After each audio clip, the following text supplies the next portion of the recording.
Hello. Hi, guys. It's Katie Crysdale here. It is, I think, Wednesday. Same day, different channel, or same channel, different day. Katie here. Let me make myself a little bit bigger. Internet's blurry. Same news, different day. So welcome. Thank you guys for being here. This is the second last show, and it wouldn't be the second last show if we didn't have some excitement. So today's presenter is not here today. So the topic that you registered for is not happening today. So I want to let you know right off the bat. I'll say this repeatedly over the next 20 minutes. I have a different session planned, but it is with me. So if you're here for budgets, I am not covering budgets. So you can leave now. I won't be offended. Otherwise, let me know how your Wednesday is going. It is raining here near Calgary. It is probably in the 50s, maybe the 60s, not particularly warm. Just another gray day. At least it matches the mood of a lot of people. So if you're here, say hi. I see a couple of names. I can call you out, but it would be easier if you said hello. Let me know what you are up to. Otherwise, we will sit in silence for the next 20 minutes. I was trying to think of what's going on, what I could share with you guys that's new. I got an amazing gift in the mail yesterday. I will share this with you. So who doesn't love getting packages? I got a surprise package in the mail yesterday, which is always nice. And it was such a thoughtful gift from a pool person I met through Instagram last year. And love this. I'll put it on my Instagram stories later.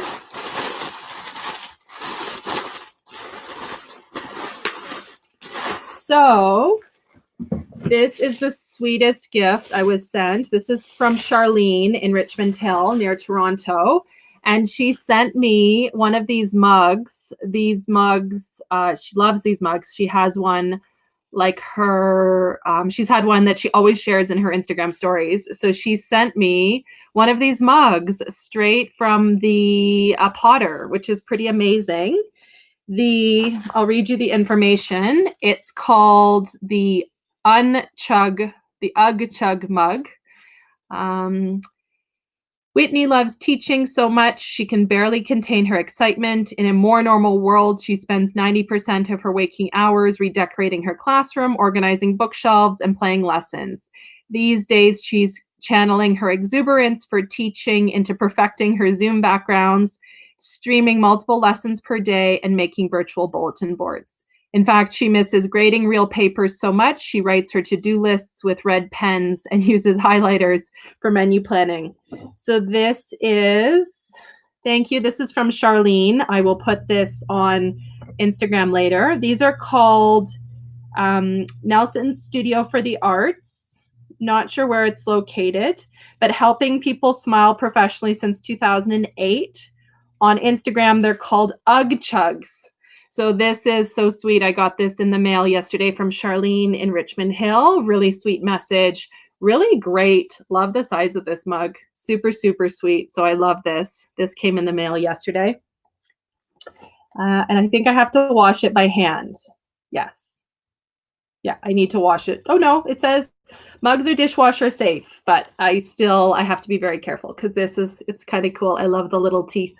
So thank you so much. Charlene sent me that. I will put that on Instagram stories later.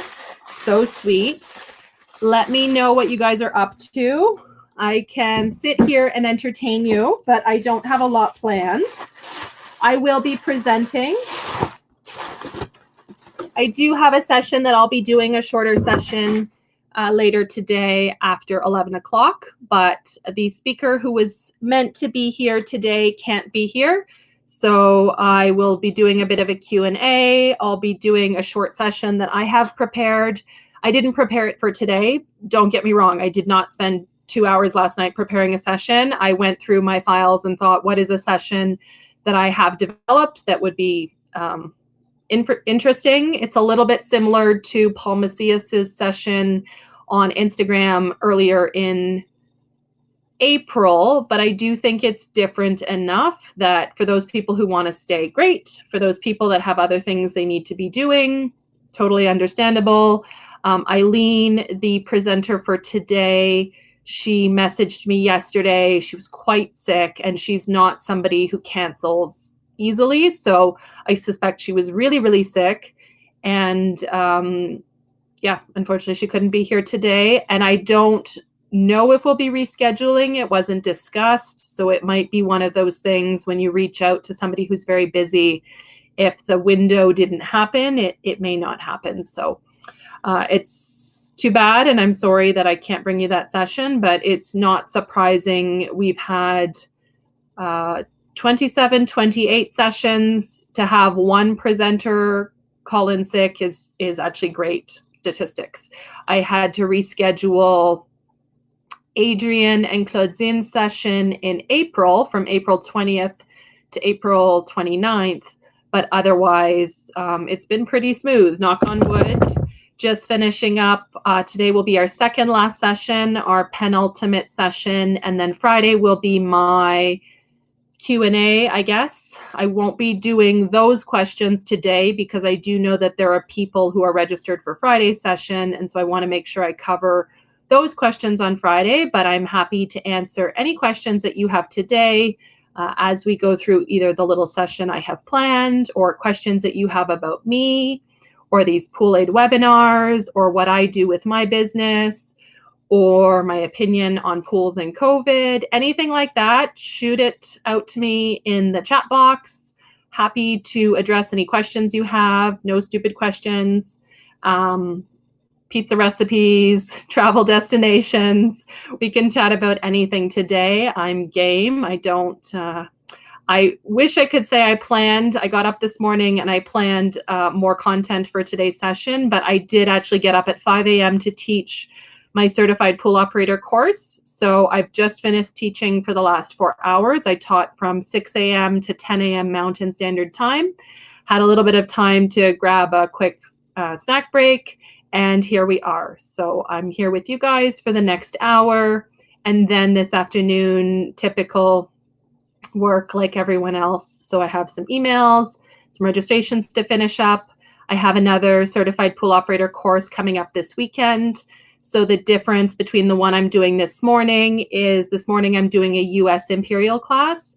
So I teach for an organization called the Pool and Hot Tub Alliance, which is based in the United States, but we certify people both in the US and in Canada.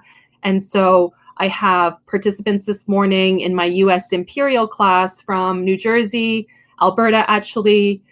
And then this weekend, I have a weekend metric class. So in Canada, we use the metric system, liters, centimeters, meters, milliliters. And so this weekend, I have a weekend certified pool operator class, all virtual. We're permitted to do this only during COVID. So I've had some people not realize that this is an option during COVID, but it's only during COVID. I'm not anticipating that we'll have authorization to continue online training after COVID. It is only for the moment. And so it's a great opportunity for people who are comfortable with online learning or who are comfortable with not being in a classroom with other people. Certainly, I do have videos and photos, and I do the same presentation like I'm doing right now in the classroom setting, but it is quite different. So this weekend is a weekend option. I had a client request a Saturday, Sunday weekend option to fit around her day job. So she's doing her regular job Monday to Friday. And then we've got the CPO this weekend, certified pool operator course this weekend and next weekend. And it looks like I have 3 people from Toronto, 1 person from Northern Alberta, 1 person maybe from Canmore. So it's going to be a good group, and I'm excited. The next day or 2, maybe even this afternoon, depends on my productivity, which often flatlines after the webinar. I'm going to get up the links for the certified pool operator courses in June. I'm only doing 2. I'll have 1 Imperial, 1 metric, both on weekdays. I'll continue with the 4 hours per day 8 hours is just not doable for me as an instructor. And I know that that's not everybody's preference as a student. Many people have said, you know, I'd prefer an 8-hour option, but it's not doable for me as an instructor. And for me, the quality of the instruction is very important in the online dynamic. So we'll have an imperial option and a metric option in June, and I'll have those dates up probably on our Facebook page later today. Maybe I can commit to, or early tomorrow. If you don't follow us on Facebook, that is where I make most announcements first, if not to our email subscriber list. So let me go ahead and post the link to our Facebook page. Those of you just coming in, I will let you know that our presenter today had to cancel due to sickness. So I will be doing a mini session today on a topic that I'm comfortable with, but you can't expect the session that you previously registered for. So I am letting you know right now, we won't be talking budgets today. I do apologize. And if you don't want to stay, that's fine. I completely understand. You have, 24 hours in a day, and spending an hour with me on something that's not budgets may not work with your schedule. So Facebook page is in the chat box. Anybody has questions, please say hello. Let me know where you're from. This doesn't get old for me. It's nice to see the names and associate where you're located. That's always really nice for me. I've also turned on the question feature in the chat box. So if you have a question for me about anything regarding the webinars, pools, COVID, travel, I don't know, books, what to watch on TV, I'll do my best to help you out with that. I see Anastasia here from Allentown, Pennsylvania. Hello, Anastasia. Lori's here from Kansas. I was also going to pop in our newsletter sign up. So newsletter is going out this weekend. I send out a newsletter every week during COVID.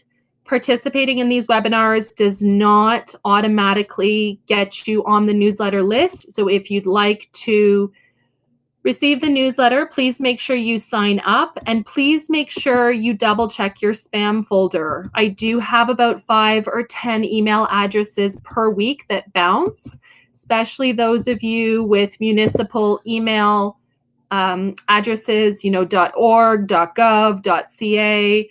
Because my business has consultants in the title, Lakeview Aquatic Consultants, I do often run into email bounces with stricter servers. So if you don't get the email from me weekly during COVID, check your spam folder, check your social folder, check your other folder, email me. You can always email me and I can reply to make sure that you can add us to your safe list.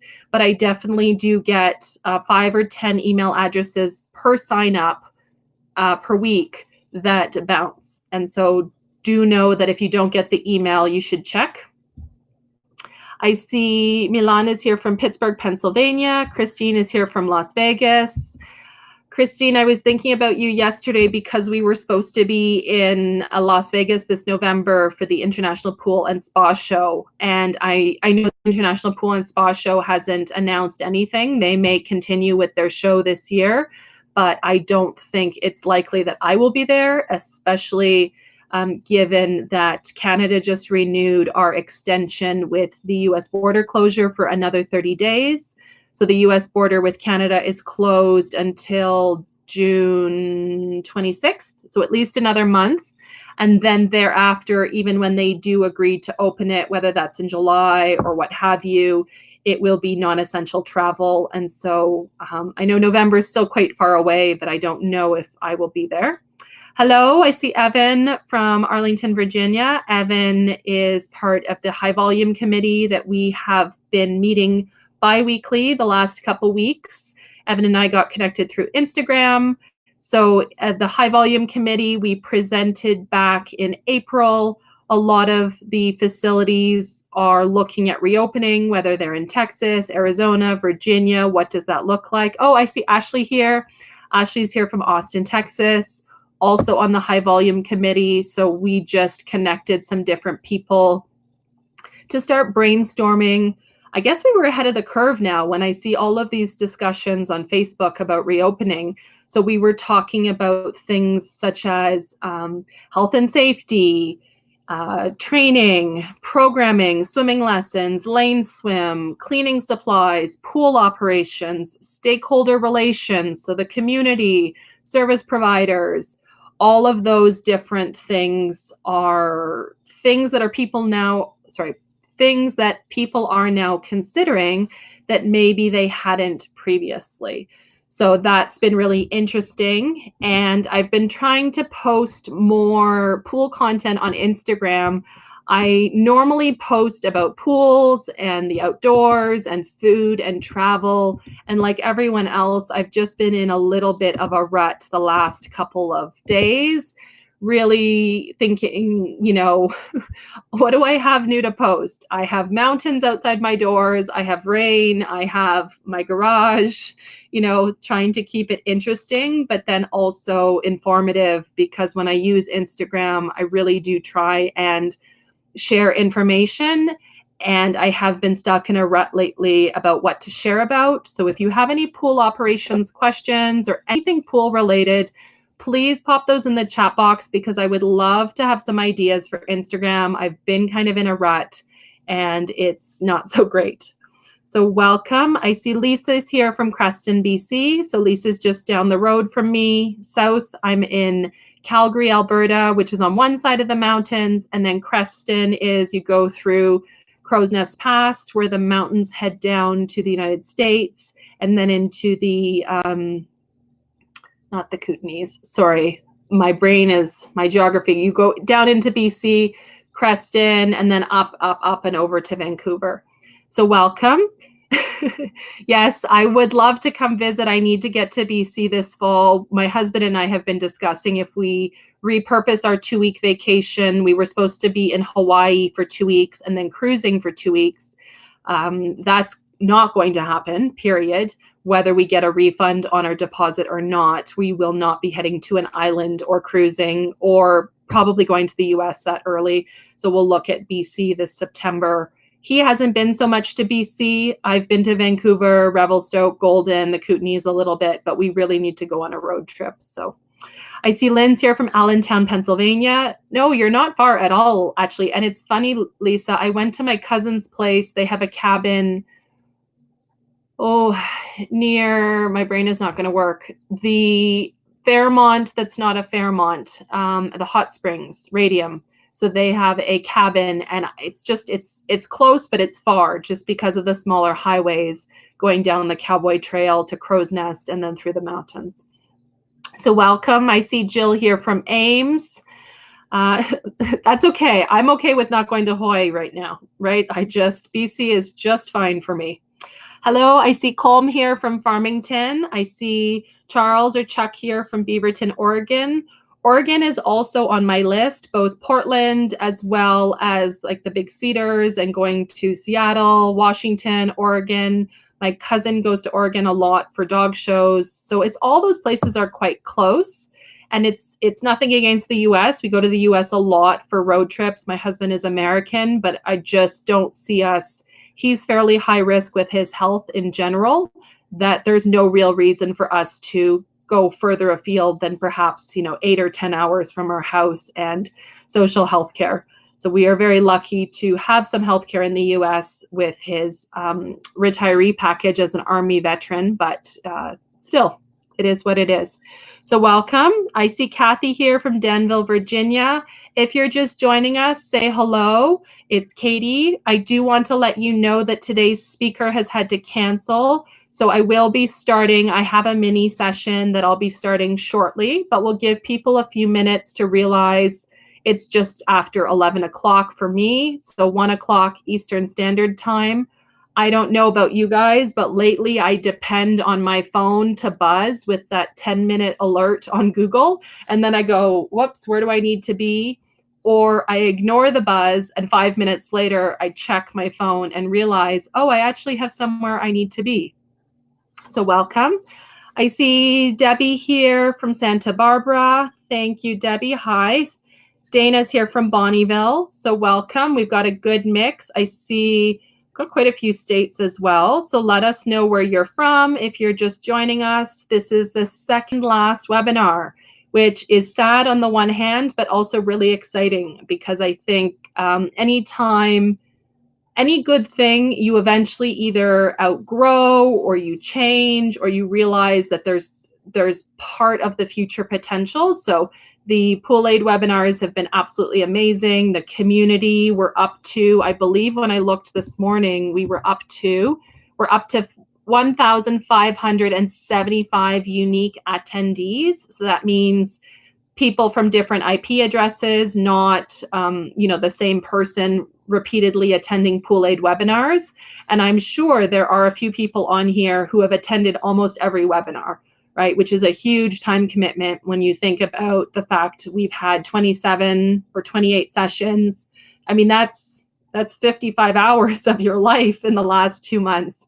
So I know for myself that it will be nice to have a little bit of a different routine heading into May is almost over, so into June. I'll be talking about that a little bit on Friday, our last show. I have some giveaways from Master Pools Alberta. They're donating 2 gift cards to webinar attendees. You can be anywhere in the world to win those. So join us on Friday if you're interested. But I'll be sharing a little bit kind of what I'm working on in June, what I'll be doing, next steps, as much as I have to release. It's not a secret, I don't have a secret marketing plan. I have to think about kind of what we're doing next. Other than I'll continue to teach certified pool operator courses virtually as long as they're permitted. So the Pool and Hot Tub Alliance is letting us teach virtually while physical distancing is at play. So welcome. I see Christine is testing out the question mode. So you'll see today I have authorized the question mode. So those of you that have questions, we've got lots of time today. I can answer any questions that you have about me, what I do, what I'm up to, what should you make for dinner, what should you watch on Netflix. I mean, I'm not an expert, but I'll give you any suggestions that I have. And then I will stick to the questions that I have already received for Friday. We will be covering those on Friday. So welcome. I see Colleen here from Maine. I love Maine. Maine is beautiful and rugged. It reminds me so much of Canada, including the East Coast. I see Stephanie from Casper, Wyoming. I've actually driven through Casper a couple of times. My in-laws live in Thornton, which is north of Denver, Colorado. So we do make the drive. We might make it this Christmas. Probably we'll make it this Christmas. It's a little bit of a break. 16 hours from Calgary down to Denver. And I see Katie's here from Golden. I have been to Golden as well. So we have a Golden, British Columbia. We also have the Golden, Colorado, where the Coors Brewery is. And the main street of Golden is beautiful. They have lots of old buildings. We had lunch at one particular restaurant that I think was a converted bank. It was really, really interesting. Also, I'm not a big beer person, but to hear about the history of the Coors beer, and my husband was explaining in the 80s when his sister first moved out to Denver, he's quite a bit older than me, how Coors was, it wasn't something you could get east of the Mississippi. And so people would actually put it in their luggage when they were flying from Denver back to Washington or New York, and how that's changed, refrigerated beer. So welcome. I see John here from SUNY Delhi in upstate New York. Julie's here from Farmington, Maine. So we'll get started in a minute or two. The speaker who was meant to be here today, if you're just joining us, she did have to cancel. She's quite sick. We haven't discussed rescheduling. I'm happy to record the session with her if she offers, but it didn't come up as of yet. So I'm just waiting to see how she's feeling. And if something does change, I will put an update on our Facebook page. So I did put a link to our Facebook page in the chat. Let me just put it again. I will put that back in the chat box and I'll pin it so that you can follow us on Facebook. If you don't, I know not everybody has Facebook or likes Facebook. If you're not into Facebook, you can subscribe to our email list, but that is not, obviously in an email list, we can't do everything in live time. We can only do a roundup weekly during COVID or monthly during the regular pool operations. So it's not going to be the same. So that's our email subscriber. So thanks to you guys who are here. I think we'll get started because I know obviously with the change of speaker, then that's going to change how many people join us, and that's fine. So respecting your time because you guys are here. So I think everybody knows me. I'm Katie. I am not Eileen. Eileen was going to be here today talking on budgets, and unfortunately she is sick, so she is not here. My plan today, I didn't have the time to get a different speaker, and I certainly didn't have the time, like all of you, to put together a 4-hour session or a 60-minute session. So what I'm going to do is I'm going to share a short session that I created a few months ago for a event, and then I'll go through that, and then I'm happy to answer any questions you guys have about me. And if you still are interested in hearing more after that, I thought I would go through a 20-minute portion of literally my favorite topic to teach of the Certified Pool Operator course, which is Anti-Entrapment. And I know that is not going to sound like a fun 20-minute session, but I have a lot of videos that I like to share to discuss anti-entrapment, and I think it is a major part of pool operations that a lot of people are not comfortable with. So that will be the lineup for the hour. I'm going to start with, it's about a 20-minute session on PowerPoint. I'm going to give you guys the link so you can open it on your end. I do not have show notes staged for today because I was teaching pool operator courses this morning. I got up at 5 and I taught from 6 to 10, and it's now 11. So let me pull up the link if you would like to open up the PowerPoint I'm going to do. And I see also Julie's here from Maine, Alyssa's here from Frederick, Fort Detrick, and the Ebola. I was listening to another documentary podcast last night about Ebola. So let me pin the slides that I'm going to go through, and I will pull up as well on here. And then I guess I should do a brief introduction because this is being recorded. Perfect. Okay, so I guess my brief introduction, I always forget that these are recorded and somebody might watch one of these, 3 years in the future. So I'm Katie Crysdale. You are watching one of the POOLaide webinars, and we are recording these webinars during COVID-19 in 2020. So we've been offering these webinars to the community, and today's presenter, Eileen Kwan, was unable to join us. She was quite sick. She called me yesterday, unable to attend. And so as I went on my walk yesterday, I was thinking, well, who could I ask to speak? What would I ask them to speak on? I was going through my phone. I have lots of people that I could have contacted. And I thought, you know what, we're reaching that point where enough is enough information-wise. And so if it's a shorter session today, it's a shorter session. I'll present on something that I'm really passionate about. It is a little bit similar to Paul Macias's session back in April. I'll pop that link in the chat box, but it is different enough that I hope you find it valuable. And this is a session that I was working on. I say working on, I've been working on this session for a while in terms of delivering it. 1 second, I'm trying to multitask here.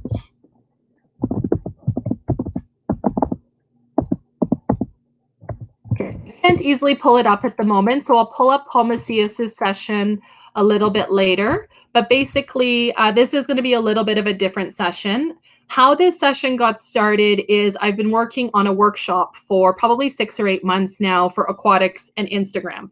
And I'll share in a moment how I got started with Instagram. But long story short, I worked on this session for, let's say, on and off for the last 6 months. I have this short version, which is a 20-minute TED Talk style teaser. I have a 90-minute conference presentation version, and then I have a 4-hour half-day workshop version.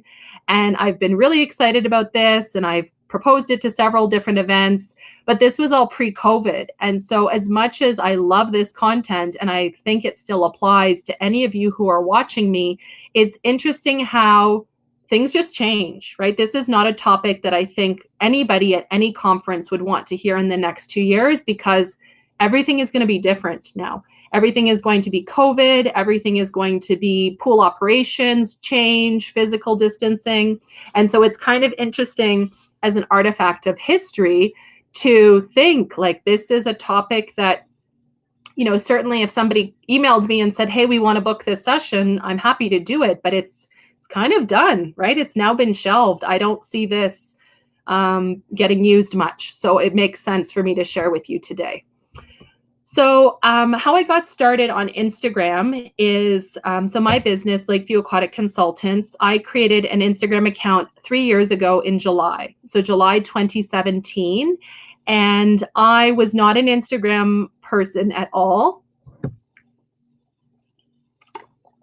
Previous to this, I didn't use Instagram. I didn't have an account. I didn't follow Instagram influencers. I literally did not use Instagram at all. And then about 3 years ago, I was following along with a friend from high school. Her name is Alina Young, and she maintains a cheese shop in the city of Regina, Saskatchewan. I don't think Courtney is here today. Otherwise, I would do a shout out to Courtney. I know Courtney has been to the cheese store, but I'm going to post the link in the Instagram profile in the chat box, because it really informs why I started my Instagram account. So bear with me. So this is a cheese store in Regina, Saskatchewan. It's run by my friend, and I was following her business growth. She started her business about a year before I started mine, and I was really interested in the way that she was able to authentically and honestly really convey her brand and what she wants to represent through Instagram. And in speaking with her as a fellow business owner, we've had these sidebar conversations now for the last 3 or 4 years about how Instagram is the new frontier for advertising. And yes, you can advertise on Facebook, you can advertise on Twitter, you can advertise on YouTube, but those are all different facets of the same person. So it's like that meme you might have seen on the internet 2 months ago, right? So your Facebook profile, your LinkedIn profile, your, not Bumble, your dating profile, right? What are the different aspects of what you look like in real life? So to make a long story short, I got connected to Instagram because I really saw the authenticity that Alina was able to convey in her cheese store advertising. And it really resonated for me as a consumer. And I thought, like, that's just to have that feeling and be connected to a brand was really, really interesting to me. So fast forward to, I thought about it for a few months, and then I started my Instagram profile, and then it immediately did not take off. So I'm not going to lie to you and say that an aquatics Instagram account is going to take off. It's been a lot of work. It's taken me literally 3 years. I just rolled over 1,000 followers about 2 weeks ago. I have 1,005 followers, and it took me 3 years to build up to that. Now, somebody like Alina with her cheese store, she's been able to keep that momentum going. She posts 4, 5, 6 times a day. What I'm going to talk about today is not specific strategies, specific software, specific colors. I just want to give you in a nutshell a 15-minute kind of TED Talk style about how Instagram can really be used in your community for water safety and drowning prevention. So May is Water Safety Month. We're looking at National Drowning Prevention Week. We had Canadian Life Jacket Day. So how can you use Instagram for your facility and advertising water safety? So let me just click this on. Okay, so all of these slides you can open up in the link that I've put in the chat box. But a couple of key points. Why does Instagram work? Instagram can work because it's authentic, it's less formal, it's spontaneous, it's audience specific, so you can pick what you follow. It's very visual, so a picture speaks louder than words, and it's free, right? So the essence of this picture is very hard to quantify, but this picture will make a lot of people go, ah, right? Like, it's really cute. And it's the reality. We have many qualified, competent, amazing male swim instructors, but how often does a moment like this get shared at your facility? It doesn't make it into the program guide, probably doesn't make it into a poster or a brochure. It's not technically a fancy photo. It's just a quick snapshot off a phone, off a camera, and it really conveys a lot of different things about this organization. Okay, so a couple of myths about Instagram. People get really stressed out about Instagram. They think it has to be perfection. They think it has to be a perfect photo, perfectly curated, perfect colors. The photo doesn't even have to be that good. So these are some myths. The photo doesn't have to be that good. The content doesn't have to be that unique. All of you, when you go back to your pools, will have a male swim instructor who's had to help some kid with their hair, or help some kid with their goggles, or help, pin some hair back, or with a headband, right? This is a routine we've all done. Another myth about Instagram is that the block or the grid on your profile page, the first 9 squares that you see, that they have to coordinate, or they have to match, or they have to look different. That is not the case. I can certainly tell you during COVID-19, so the last 2 months on Instagram, I have been horrible about anything like that, and it hasn't made a difference, right? I have an extra 300, 400 followers, and it doesn't matter that I have a photo of a pool next to a photo of a pool. It really doesn't matter. Some people mistakenly think that only certain types of content or colors or times of day that you post or days of the week will work. It doesn't matter. We're going to talk about why, because basically you have to have your own voice and you have to do what's sustainable. So if you only want to post a certain type of content, that's fine, but you're not required to. Your audience will find different things that you post they'll like differently, and that's okay. Okay. The other thing I want to mention is you don't need 1,000 followers. So basically, if you have 1 follower, you have influence over 1 person. And I think that is something that people lose perspective on.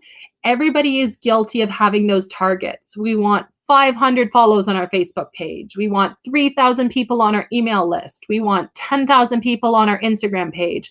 We want 1 million views on a YouTube video. I get it. We all get caught up in that, but it's not what ultimately matters. Okay, so as we go through the examples, because this presentation is very much 15 minutes, we're looking at some examples. I want you to look at each photo that I show you from an Instagram post, and I want you to ask yourself, who does the photo speak to? Does it speak to me? Like me, I'm Katie, 34-year-old female. Does it speak to a young dad? Does it speak to a kid? Does it speak to a teenager? Does it speak to a senior? What water safety issues does the post address? So over here on the left, we can clearly see that the concern is flag safety, beach safety, making sure that you swim between the flags, that you adhere to not swimming when rip currents are dangerous. Where does this water safety issue take place? So is it a swimming pool, bathtub, beach, waterfront, hot tub, on the deck, resort? What does that look like? Why is this topic relevant to the person who's watching the audience? So we'll talk about not posting something without it having a purpose, right? We don't just post because it's pretty, we post with a purpose. And then why is this topic relevant to the viewer? So you'll get to know your audience over time and what they like and what they prefer. And sometimes you post what they like and prefer. And sometimes, for example, myself as somebody who uses Instagram, I post information that I think people need, whether I think the photo or post will do well at all, right? Because for me, it's important to be a source of education. And so whether people want to hear something or not, I will post about it. And then when we get into captions, again, this is a short presentation, so it's not exhaustive, but your caption should have a hook, a story, and a close. So this is not my invention. This is from Jenna Kutcher. She has a podcast called the Goal Digger Podcast. So Goal Digger as opposed to Gold Digger. And she talks a lot about social media, and her premise of every caption, every blog post, every newsletter, every email drip, every Pinterest board is hook, story, and close. So how am I going to hook you in What's the story I'm going to tell you? And how do you close that feeling or that moment or that connection? Okay. And I'm not saying that I'm perfect and I always follow a formula. I'm very organic and I type what I want to type, but it's good to have kind of a flow. Okay, so every post that I've selected, there's hundreds and thousands of posts on Instagram about water safety and drowning prevention. So if you're joining us late, this is not the budget conversation. Obviously, we had a speaker change at the last minute, and I'm just sharing how can we use Instagram to help with water safety, drowning prevention. So this photo could be taken in any change room, could be taken with any child with a waiver signed. 2 minutes, a photo, a black and white sepia filter, and a message, right? And this will stop the scroll, right? This is a great way to talk about water safety and drowning prevention, asking your audience, have you talked with your kids? How comfortable are they swimming? How comfortable are they at the beach? How comfortable are they going to the lake this summer, right? It's about impact, not always about action. Okay, all of these accounts will be listed at the end, so you'll be able to grab a screenshot or you can open up the PDF in the chat box, which has these slides. You can also do graphics. So if you're not into photography, you can spend an afternoon on a free website like canva.com and you can create graphics. If you don't have a communications department, if you don't have a lot of creative experience and software, you can do a lot of this online through an app, through a website. Paul Macias in his session mentioned many different apps that he likes using. So you can always refer back to that session to get ideas about what different apps you can use. I will share that link in the chat box when I can get it up for Paul Macias's session. It doesn't have to reinvent the wheel. All of the drowning statistics that you guys know, so drownings in bathtubs, drownings of children under the age of 8, drownings by teenage boys who are drinking or at-risk behavior, all of those things are basic statistics that may not be familiar to people outside of the aquatics industry.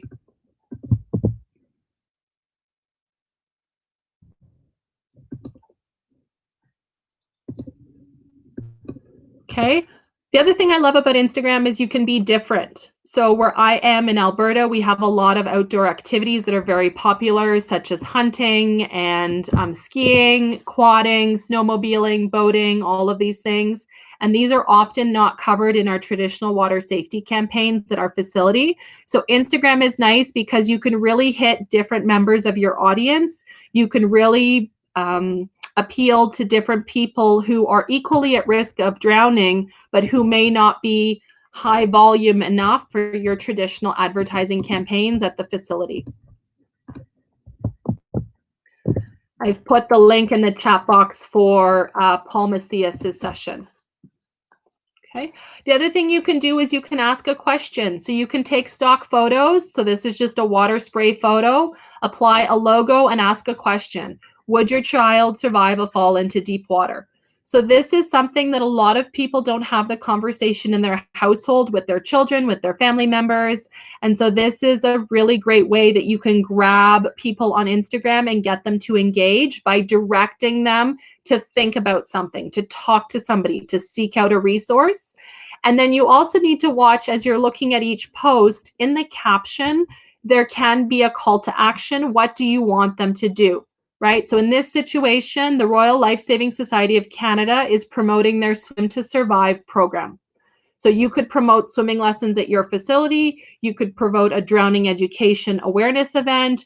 You could promote free swimming lessons, a new grant, many different ways you can use these. Okay.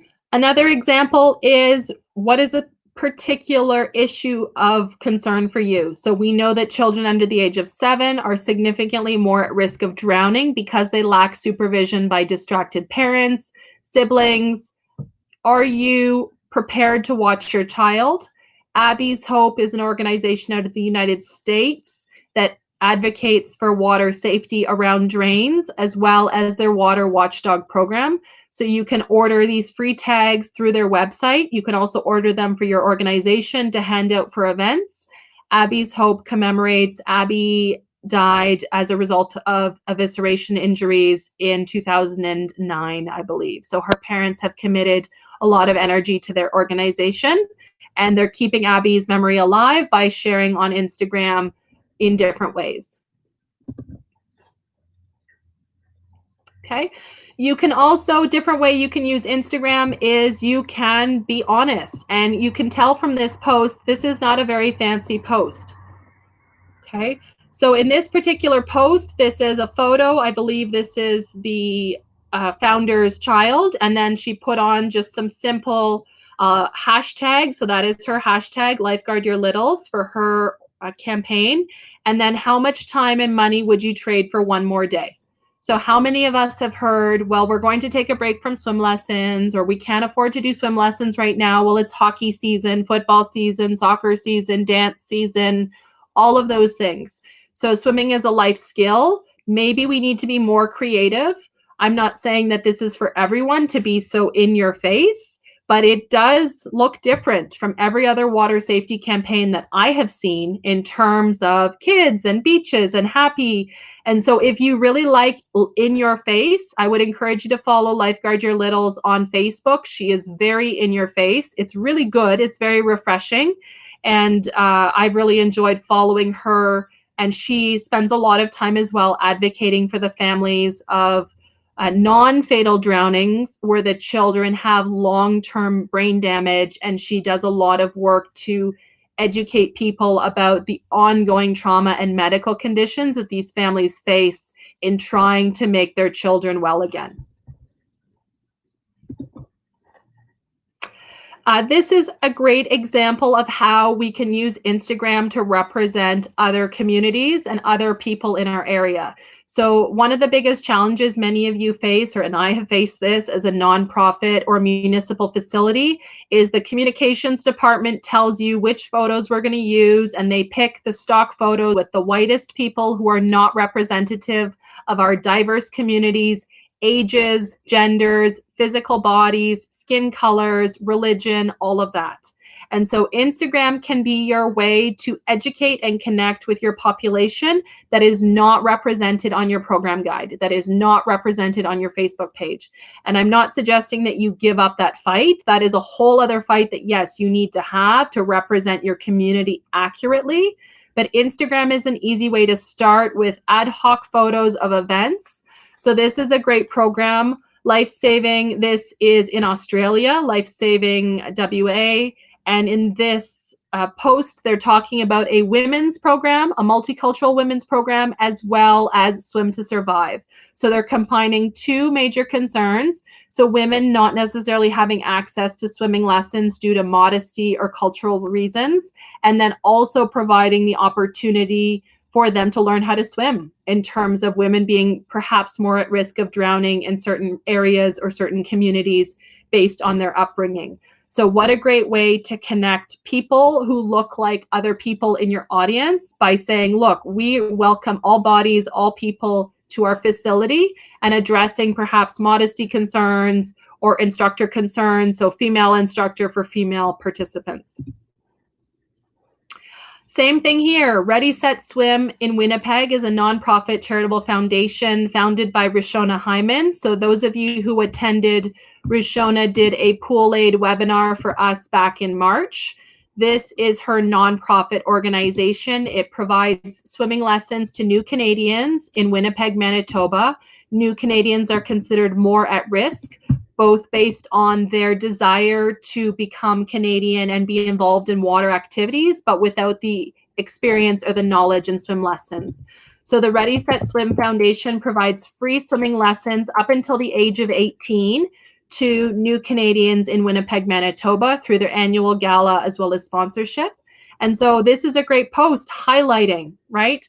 We miss our families, right? This was during the summer season.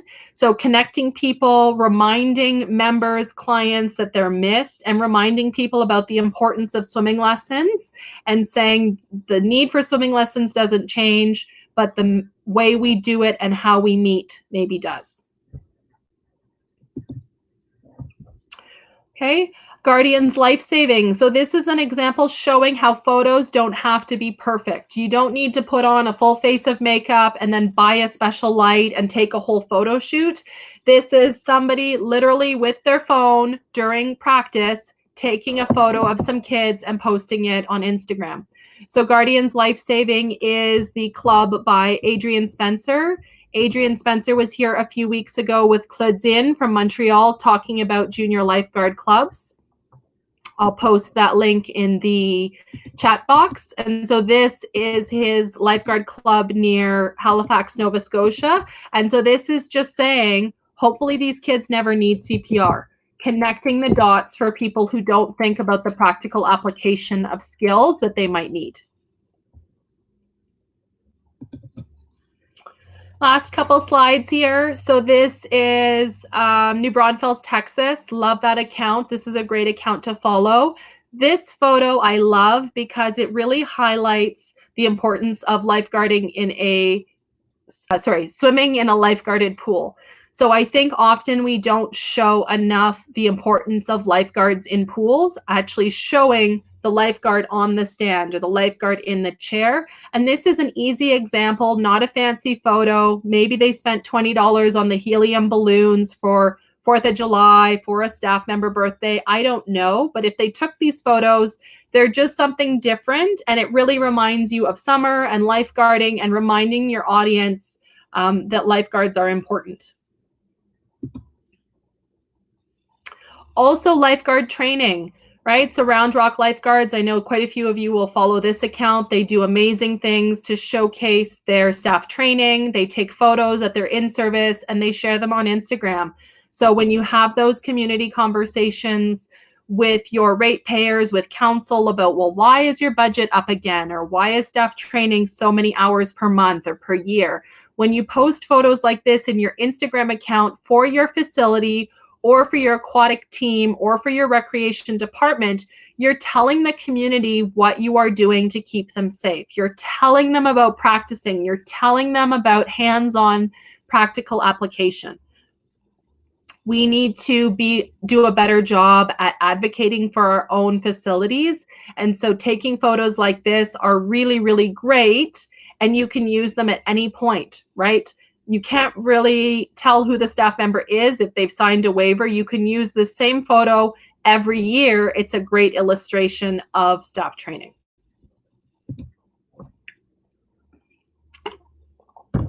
So to sum up, because this is the 15-minute session version, making a successful Instagram account, we can look at we can break it down to 5 quick steps.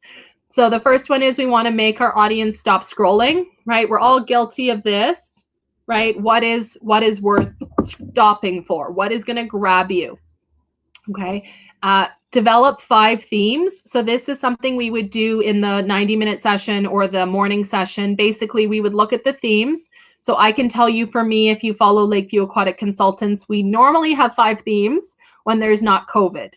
So those themes are pools and everything about pools, right? So pools, Katie, unfortunately me, does posts do 4 to 5 times better than any other post.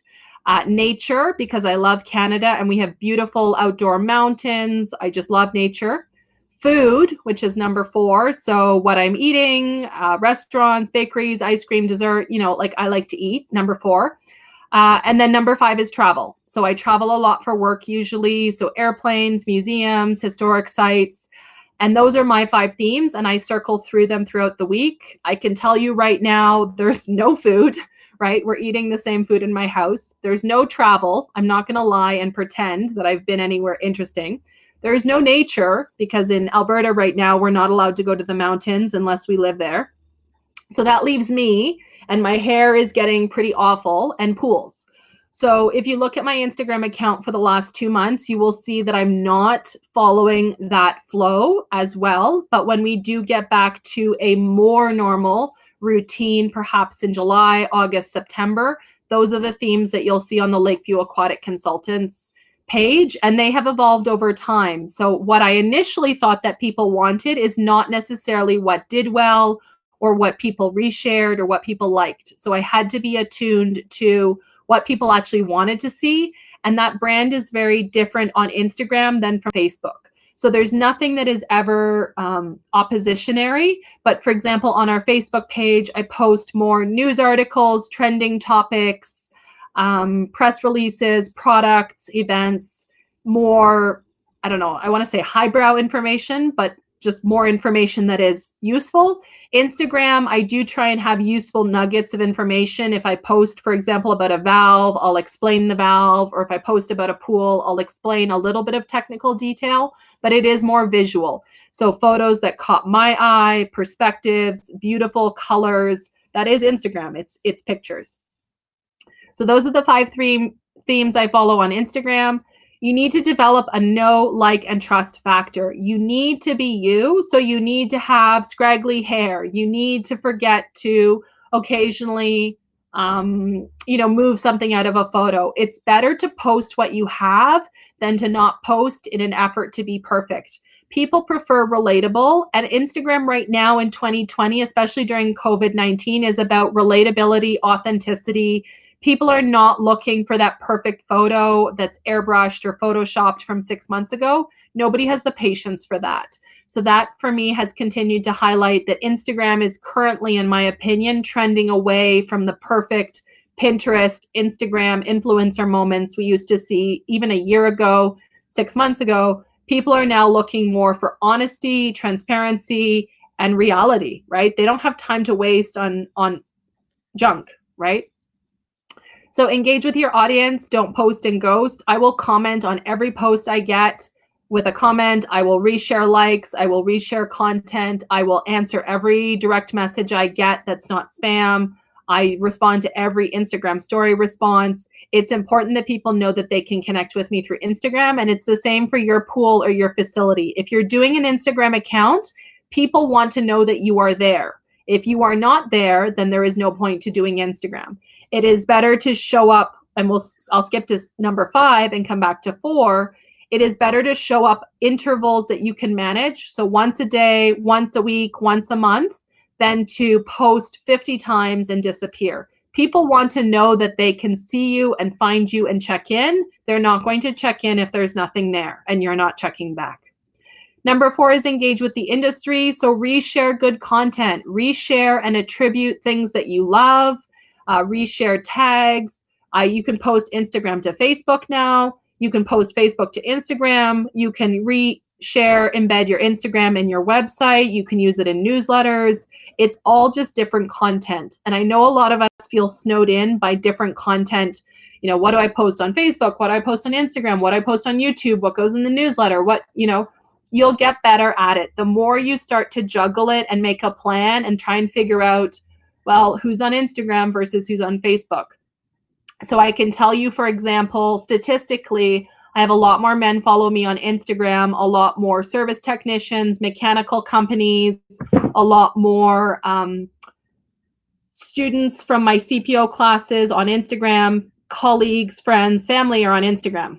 Facebook is more industry colleagues. So people that I've met at conferences or people who followed these webinars or students, some students from CPO class who are not on Instagram. They're technically different audiences. And so you have to figure out what do we put on Facebook, what do we put on Instagram. Okay. So this last slide has all of the accounts I mentioned. Certainly you can open up this PowerPoint in the PDF. I have it embedded in the chat. This is a good photo to screenshot if you want all of the accounts in one place. I have also mentioned other accounts that I really like to follow, or you can go to my page, so the Instagram for Lakeview Aquatic Consultants. You can click on the accounts that I follow, and it's most of these. This is just a 15-minute, 20-minute session of a longer 90-minute or 4-hour workshop. So this is like the TED Talk, the short version. And I just wanted to give you some ideas of ways you can do water safety and drowning prevention through Instagram. And it can be really manageable, very beneficial. You can do it yourself. You can ask your staff to do it. You can ask a lifeguard to do it. But I really would encourage you to consider incorporating it into your facility or your aquatics department, because I really think you're missing the boat if you don't have it now. It's fine. But a year from now, 2 years from now, 3 years from now, I don't think it's going to be like MySpace or Vine or Twitter. I don't think it's going to go away. I mean, Instagram is now owned by Facebook. Mark Zuckerberg acquired Instagram. So that's really one of the most powerful social media brands in the world. They're only going to continue to boost both brands. And we go through ebbs and flows. I know for me, even some weeks Facebook does better for content that's the same as Instagram, and other weeks Instagram does better. So those of you who are on Instagram personally, I don't know if you've had the same thing, but me personally, I have noticed a significant drop off in brands and engagement and posting during COVID-19. It's just the reality. We don't have fresh content. We're going through our phones. We're resharing stuff that we have on our phones. It's not particularly fresh. And so I've noticed a lot of brands or individuals, they just don't have the energy for that. And I understand why, and I respect it.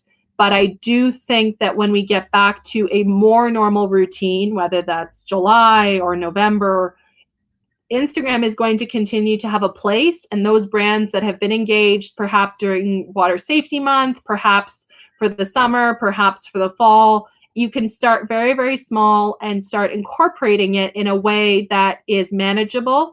And you don't need a big press release that you now have an account. You just start.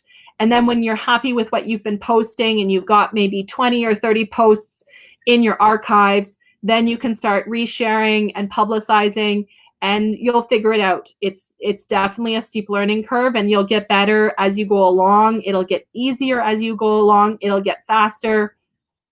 I know for me, when I started 3 years ago, I might agonize over a post for an hour. That was not efficient. Now, typically, I have an idea and I get it done in 10 minutes if I can find the photo right away that I want to use. So I often have an idea and I'll scroll through my phone for a photo that simulates my idea. Or if I don't have any ideas for the day, I'll scroll through my phone and then ask myself, oh, I like this photo. Why did I take it? Why am I remembering this moment right now looking at this photo? And then I'll make a post. That's not like necessarily the best way to do it. That's how I do it. But now I can do it in 10 or 12 minutes. Might take 45 minutes if I'm really, really writing something that I want to be clear and not misunderstood, whether it's like political or technical. Not political, sorry. Could be perceived as political in aquatics in terms of an opinion or perspective.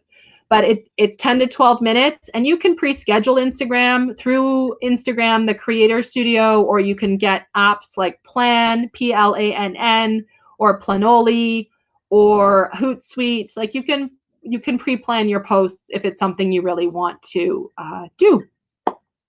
So that is pretty much it for the little session that I had in the bag. So this is one that I delivered at the Drop Drowning event back in March for the Life Saving Society of Alberta and the Northwest Territories. And then it's, as I said, a workshop that I had developed for conference season this year that I won't be using, obviously. And so I apologize that our speaker is not here today. Anybody have questions? Oh, so Nicole, what are my favorite programs to schedule posts? So I actually, ironically, I'll put this up on the screen so everybody can see.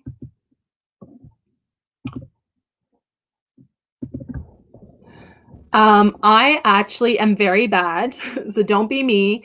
I actually don't use any programs. So I started out with Plan, which I'll put in the chat box. I started out with Plan. And Plan, so let me address two things. The first is Instagram is very tricky about whether they let you auto schedule or auto publish. So the difference is auto schedule is you can create a post, you can add filters, you can add hashtags, you can add comments, and you can get it ready, but only a few applications or websites have permission from Instagram as an official Instagram developer to auto publish. And that was a big thing up until even, let's say, 4 months ago. They didn't want other brands, like Instagram didn't want other companies to allow auto publishing. So when I got started, I really liked Plan. It was pretty cheap. I think it was $6 a month. And it let me look at what colors did well, what times that I was posting did well, what days of the week did well. But I found myself really going down a rabbit hole that wasn't productive for me. And so right now, I will even admit that I could better optimize my time that I post and my colors and my grid, but I'm just not into that. It's not who I am. And I don't want to say I'm being difficult, but I'm not spending a lot of time on that. To connect back to your question, Plan was fine, but it didn't auto-publish. Planoly is the same. Last I checked, it didn't auto-publish. Hootsuite also did not auto-publish, but now Facebook has a creator studio that you can basically through your, if you have a Facebook page, you can go into the Creator Studio side of the publishing tools and you can pre-schedule and auto-publish to Instagram. I haven't used it as much as I should because it doesn't have the filters built in. So I find it a little bit cumbersome to start a post on my phone, which is somewhere here. I'll start a post on my phone. I will save the photo as a draft with the filters, but then I'll have to export or screenshot that photo to the Creator Studio, and that's really messy. So for me, what I typically have been doing the last 2 or 3 weeks, if I have a really long post, I will publish the photo from my phone, and then in the Creator Studio on my desktop, I will go in and I've either pre-written the caption and the tags and I'll copy it over, or I'll refresh the page and edit it. But there's also other brands that come to mind. There's Hootsuite. I believe there's Tailwind. There's Meet. I don't know. Meet Edgar does not have auto-publish either. But I guess for me, I would look at what you actually need, and I wouldn't myself necessarily worry about auto-scheduling right away. I would put together maybe a schedule of posts for the month and then have them either as drafts or have ideas. And then if you have the money to commit to a software, then try it. But for me, it was not the time that I was trying to take to pre-schedule was not worth it for me. It was not saving me any time. It was one of the rare times that batching was not helpful. And I have found for myself and my brand right now, it's just easier to post when I can, right? So this morning it was at 5 a.m. Tomorrow it might be at noon, and it's not optimized. The algorithm isn't going to show it to everyone, but that's okay for me. Sorry, that was a very long-winded response to your question. Other questions like that, please feel free to show them in the chat box. We'll see if there's any questions about Instagram. If not, I can go to the other mini topic that I had prepared. So any questions about Instagram? I do also do Instagram stories. I do some videos. I don't do a lot of videos. Yeah, I just play around with it.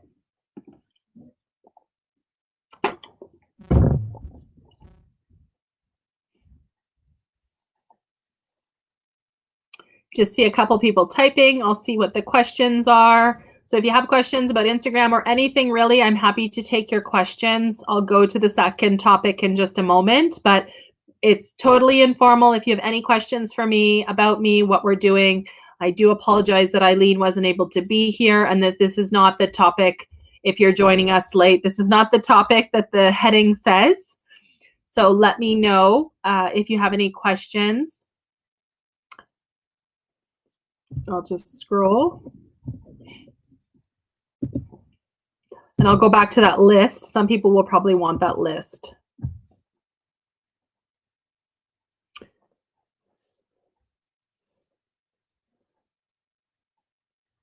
Yeah, well, that's the goal. So thanks, Debbie. I want to make Instagram just accessible. Just start doing it. I've been trying to do more YouTube, and every YouTube video I've watched basically says, just start. Your videos are going to suck. Just start. And then in a year from now, at least you have something to improve upon, as opposed to agonizing over what, don't agonize over perfection. Just do it. Okay. Yep. Well, thanks, Colleen, for joining us for the amount of time that you can. I appreciate that. I think what I'll do, just because it is still a little bit before 12, if you need to leave, absolutely don't feel like you have to stay. But I do want to talk a little bit about anti-entrapment. That is a topic that is very important to me. It's not a very exciting topic, but it is something that I talk about in the certified pool operator class. So I want to share a couple of videos that I think are very helpful in the discussion about entrapment. So I'm just going to pull up 1 second.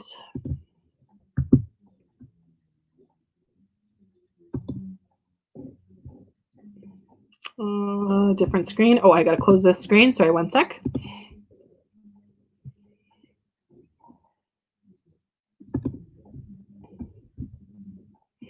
I just got to find the right slide, so hold on. So I am a certified pool operator instructor with an organization called the Pool and Hot Tub Alliance. It used to be called the National Swimming Pool Foundation. So I'm going to talk today just for 20 minutes about anti-entrapment. So we talk about entrapment as part of the typically chapter 10, the water circulation chapter. I'm just teaching online this morning. I was teaching Imperial, my US students, and then this weekend I have some metric students. So I'll just pull up a couple of slides. I wanted to talk about the Virginia Graham-Baker Pool and Spa Safety Act. So forgive me if you've heard this a gazillion times, but the VGB Act is extremely important, and the videos I'm going to share are significant to the way we understand risk and liability. So the VGB Act is everybody's responsibility, both in commercial pools as well as in residential pools. And I know a lot of you maybe not staying because you think, okay, well, pool operations is not my jam. I'm responsible for lifeguards and first aid instructors. That's fine, but it's really significant for people to understand what VGB is. So I'm going to show a short video. It's about 6 minutes, so it's not that short, and I hope it streams okay as it did for me this morning. And then I'm going to show you some security footage, and we're going to have a short, I'll share shortly on some entrapment incidences that have happened in the United States as well as around the world, and then how we can ensure that we are compliant at our facilities. Okay, so first thing I'm showing you is my certified pool operator playlist. I will put this in the chat box. This is publicly available on our YouTube channel. You can watch any of these videos. I'm not going to share all of them, but this will give you an idea of the videos that I use when I teach certified pool operator classes. The video I'm going to show you right now is the video about entrapment from the Association of Pool and Spa Professionals. I know your screen just went away. One moment. Pool operator courses. This video is going to explain what anti-entrapment and entrapment is. There is nothing graphic, so there's not going to be any injuries on screen. There's not going to be any deaths on screen, but it is a 6-minute video. It's a really great way to introduce lifeguards, new pool operators, what is entrapment, and then we're going to watch some security footage and discuss how we can be responsible at our facilities. So the link is in the chat box if it doesn't stream well for you, but I am going to leave it in the screen share now for the next. It is a 6-minute video. Hi,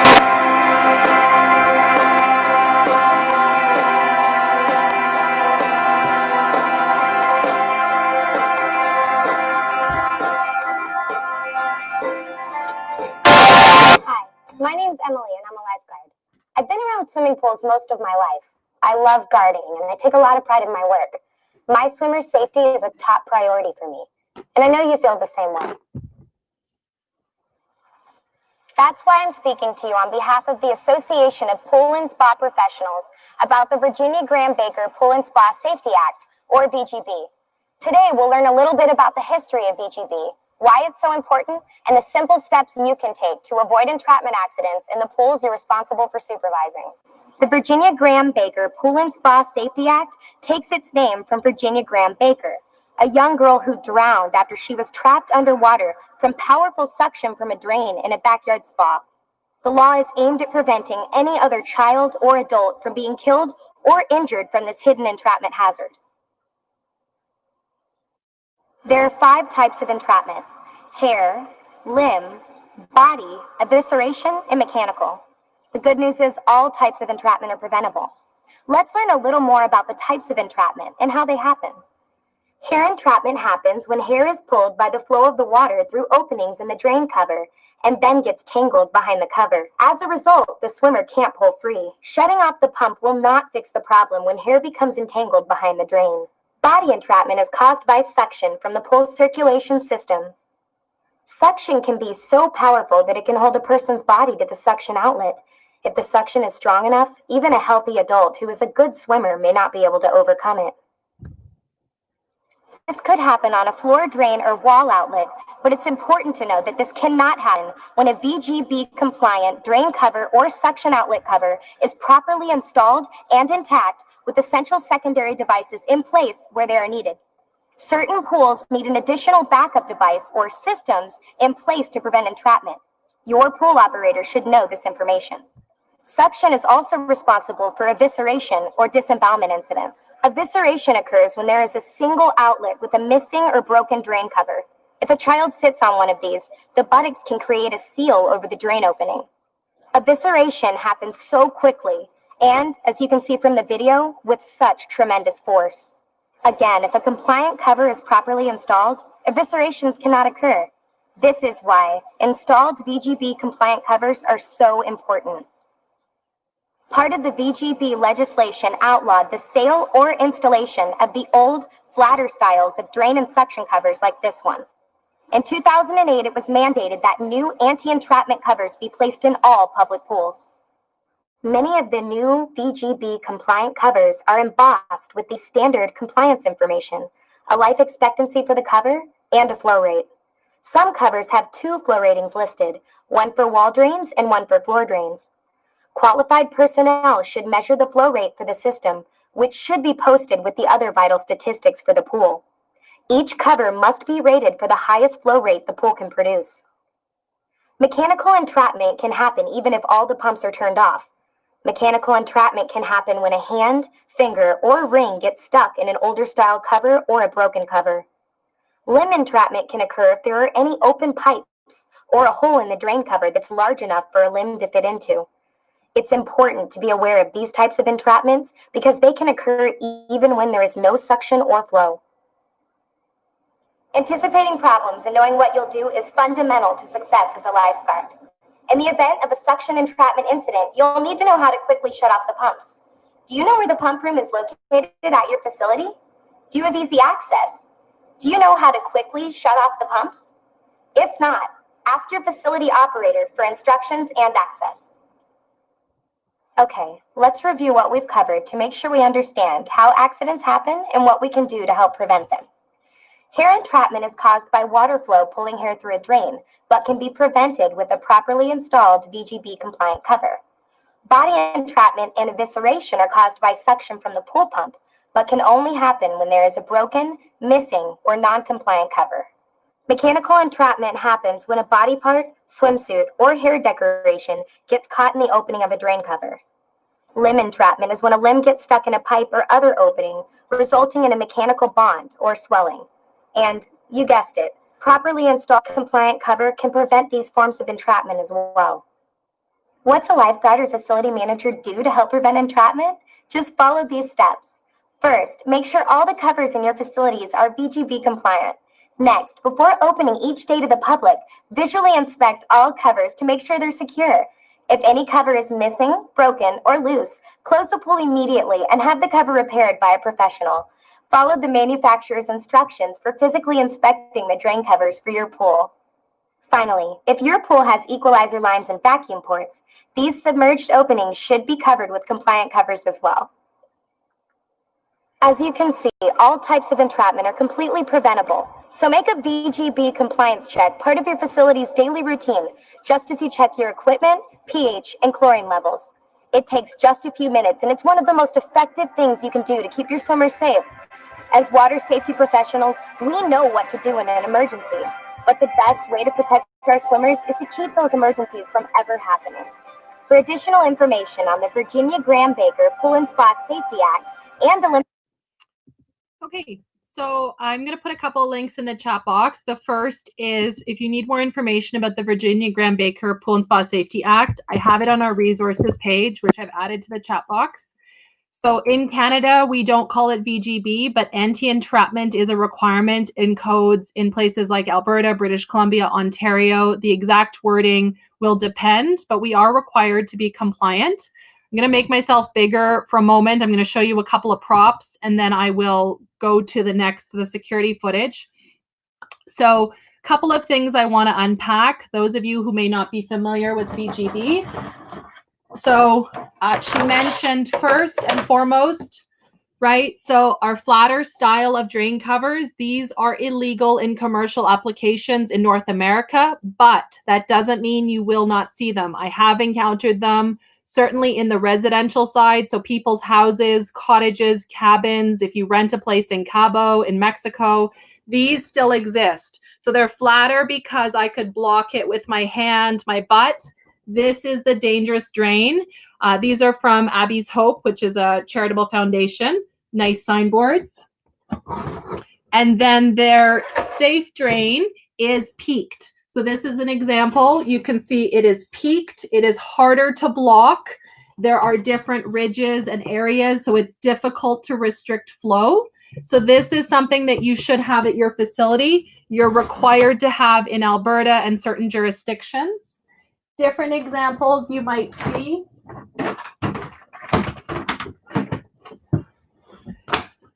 So she mentioned in the talk, it's not going to be possible for you to see based on my camera quality, but it is stamped right on. This is a VGB compliant cover. It is stamped and certified with the flow right on the cover. Whatever style, these are rated to the flow, and it is important that all of the anchors, all of the screws be used. That is something that needs to be checked. So as she mentioned, we need to be asking our lifeguards, our operators once a month in a safe environment where they are supervised to check to make sure that they're not broken, right? So in the video where somebody used a stick to make sure that the anchors or the screws are not going to fail, they're not going to shear off, that is important. Okay, I had a client at a hotel about 18 months ago text me and say, you would be so proud. I went in the morning, he used a reaching pole to poke the drain cover and it sheared off completely. So at least he discovered it. He recognized that the screws broke off. He closed the pool, as opposed to kids that weekend at his hotel, there for a hockey tournament, getting down in the deep end and playing around with the screws or the covers and it popping off. Okay, it's important that you always supervise your staff when they're checking in the pool if they are doing an in-pool inspection. So Saanich, BC, in the early 90s, there was a lifeguard who drowned fatally. She was entrapped against the water slide intake in Saanich. She was only discovered when they went to turn on the water slide. She was between shifts. She was the good lifeguard who got in to swim on her break. She went in to pick up broken debris that ended up being the water slide intake cover, and they only found her body when the water slide would not start up. The pump cavitated during the next free swim. So it's important that supervising lifeguards and operators, anytime we are checking any sort of suction outlet in the pool. So these were drain covers. You can see these on the bottom of your pool. You can also have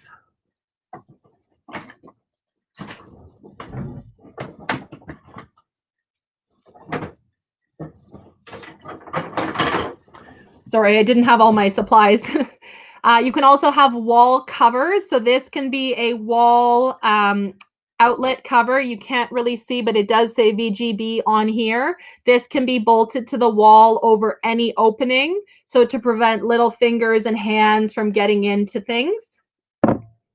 Big one that she mentioned also is your vacuum ports. So let me pull up from the slide. Some of you will have vacuum ports directly in the wall of your pool. So let me just toggle here. Okay, so some of you will have vacuum ports directly in the wall of your pool. Newer construction is getting away from this, but I see this a lot in the residential pool industry. So it's really important if you have a vacuum port in the wall of your pool that you are blocking it with a cover. So this is a brass cover that could go into one of those outlets. If there is no cover, there is nothing to prevent some kids' hair from getting suctioned into that wall suction outlet if the person who vacuumed the pool did not turn off the vacuum pump.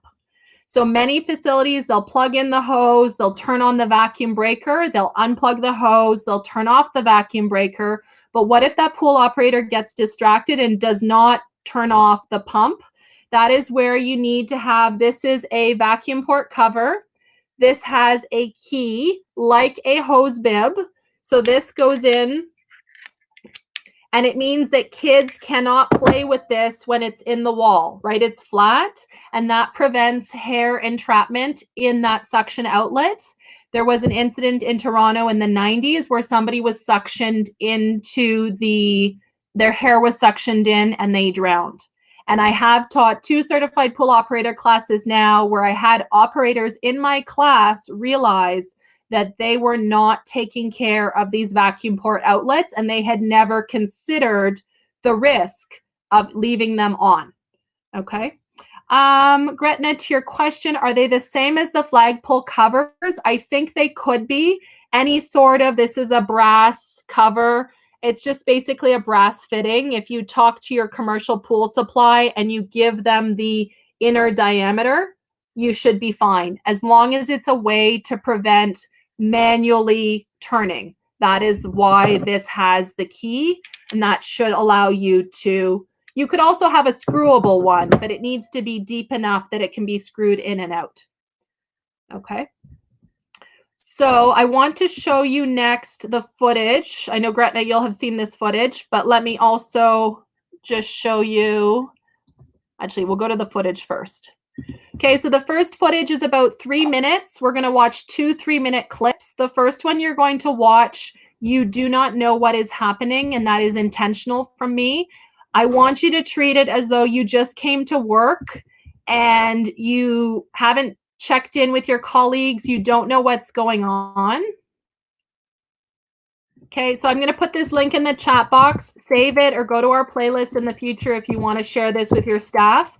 So I'm going to go to the video in the next slide.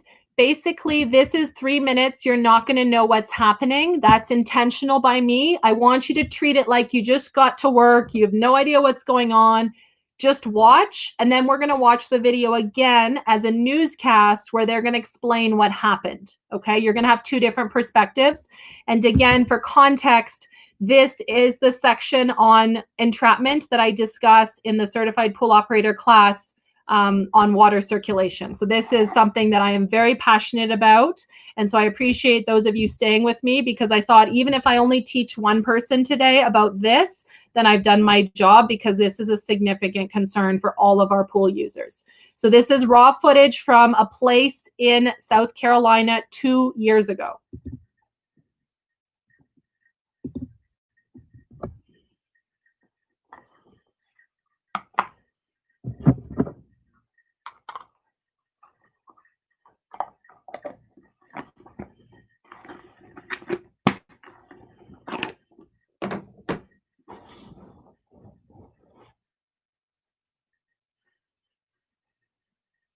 Individuals in blue polos are staff members. So that's just helpful to know they are staff or your colleagues.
Okay, so I can tell you the good news. I wouldn't show this video if there wasn't good news. The child does survive this incident.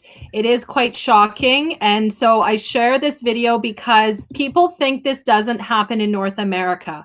People think that the Virginia Graham-Baker Act means this never happens. This happened 2 years ago in South Carolina in a commercially inspected swimming pool. And so this is all of our responsibility. This is particularly my responsibility when I train operators.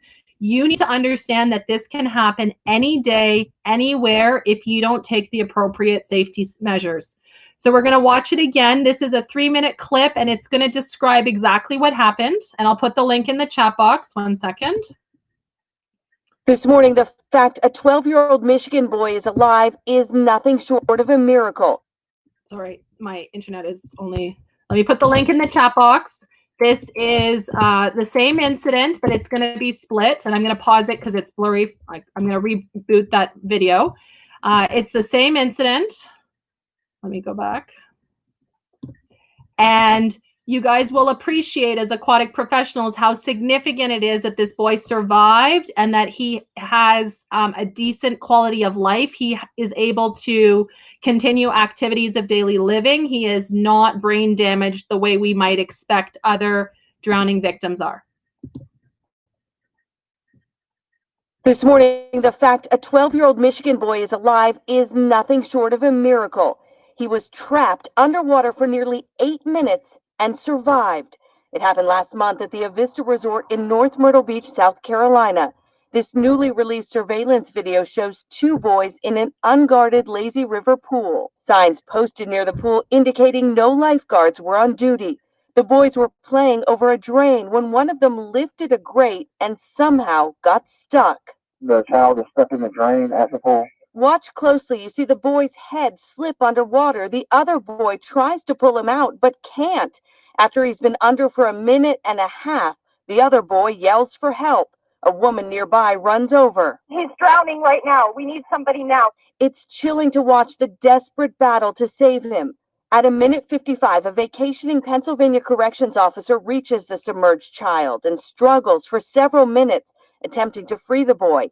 Incredibly, he also performs mouth-to-mouth resuscitation underwater. I was giving him underwater breaths to try and keep him, alive. When police officers arrive and dive in to help, the boy's been underwater for 7 minutes and 22 seconds. Now all are working frantically to free him. When hotel maintenance turns off the pool's pumps, they're finally able to free him. 7 minutes and 40 seconds after he first went underwater. Officers immediately started CPR on the boy. Witnesses say the boy's leg was lodged in a filter pipe, trapping him underwater. The police incident report making clear the video shows the victim opening up the grate. Records show the pool's filtration system had been inspected twice last year and was up to code. The resort, meanwhile, tells NBC News it's thrilled to hear the boys doing well. With the grates in place, our lazy river is safe for all of our guests. Evidence confirms that the boy and his companion dislodged the grate before he caught his foot in the intake. John Skursky was just one of the heroes that night. I'm just happy that he's alive. Honestly, if it wasn't for everyone that helped me, it probably wouldn't have been the same outcome. I'm glad I did it because now this little boy gets to live the rest of his life out. Okay, so I'm going to replay in just a moment. I'm going to replay the first video so you guys can see it. Mobile popped over this wireless battery bank for an unboxing. Let's check this thing out. One of these days I will pay for the premium YouTube. I'm going to let it just queue up. 1 second. Maybe. Out and see what we got inside. This thing is solid. It's got nice grips on the side. It's shockproof. Okay, so I'm just going to do a little bit of an explanation, then I'll let you watch this one again.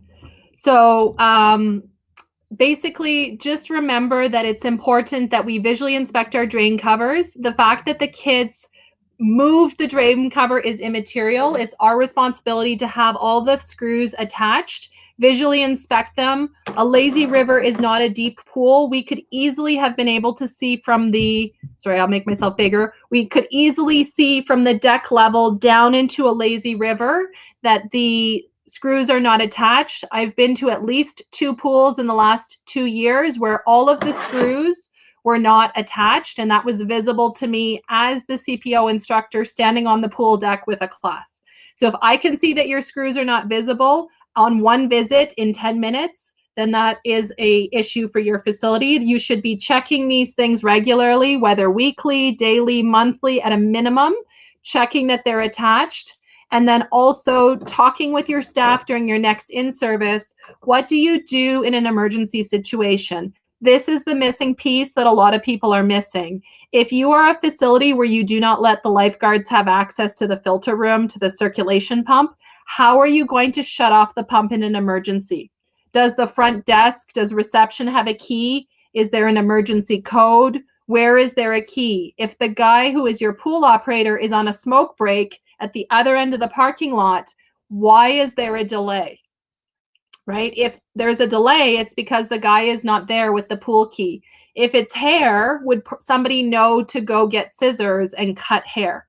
If it's a limb, what are you going to do?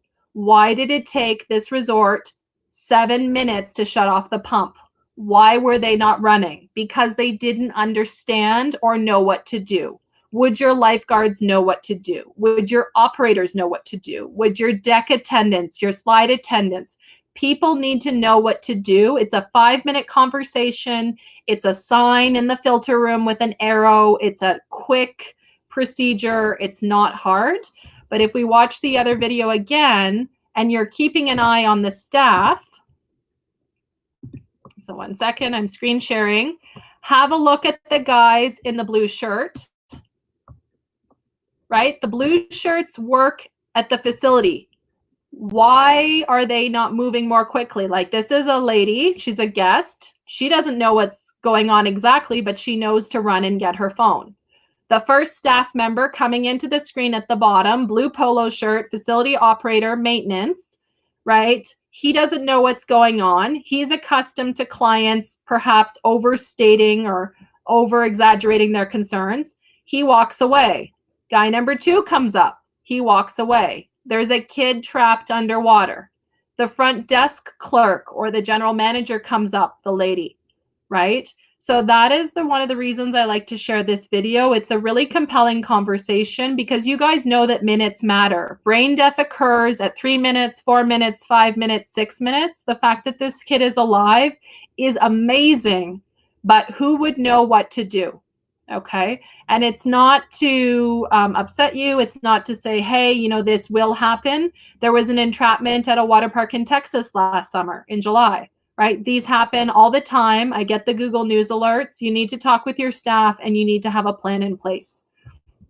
So that's kind of my spiel for today. The links are in the chat box. The links are on our YouTube channel.